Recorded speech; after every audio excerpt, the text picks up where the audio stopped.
ng set up wireless router. So you will see yan, nakakonect na ako sa Wi-Fi.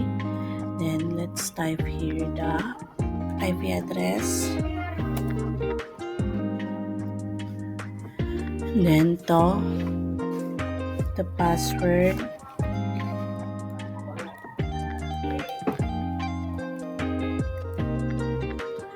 Type natin invalid.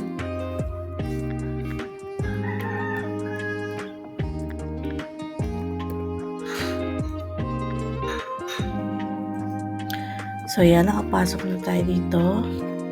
Let's go here, so wireless. And then yan, kasi nag-try na ako kanina, hindi lang po na video na naka-entire screen ako, kaya po inulit ko ulit. So ito, ulitin ko lang po ulit mag-type. Kailangan natin palitan ng network name SSID. So my last name, Marang Wi-Fi. Then yung password. Dito naman po, tinry ko po na yung password is my SR code lang, pero ayaw niya pong pumasok, kaya po dinagdagan ko po yung name ko. And then dito po yung IP range or yung device po na makakonect natin is nilagyan po natin ng limit na 10. So yan po. And then nakasave na po sila. And let's check. So yan, no internet na po ang Wi-Fi kung saan ako nakakonect, kasi po medyo mahina po talaga yung Wi-Fi. So yung signal ng Wi-Fi dito po sa amin. And then yun, napalitan ko na po no SSID or yung network name sa aking last name sa Humarang-Wi-Fi. So try po natin disconnect. Then try natin forget.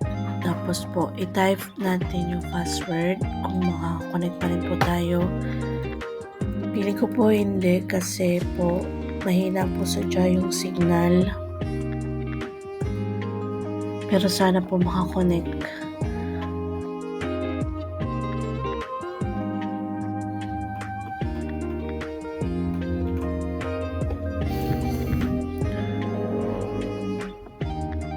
Tayo lang po natin.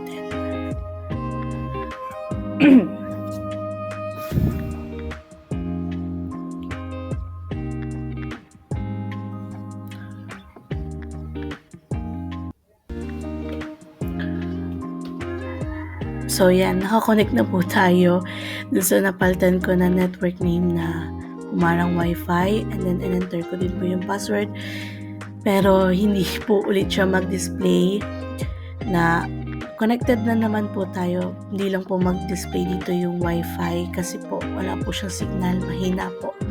So yun po. Thank you po.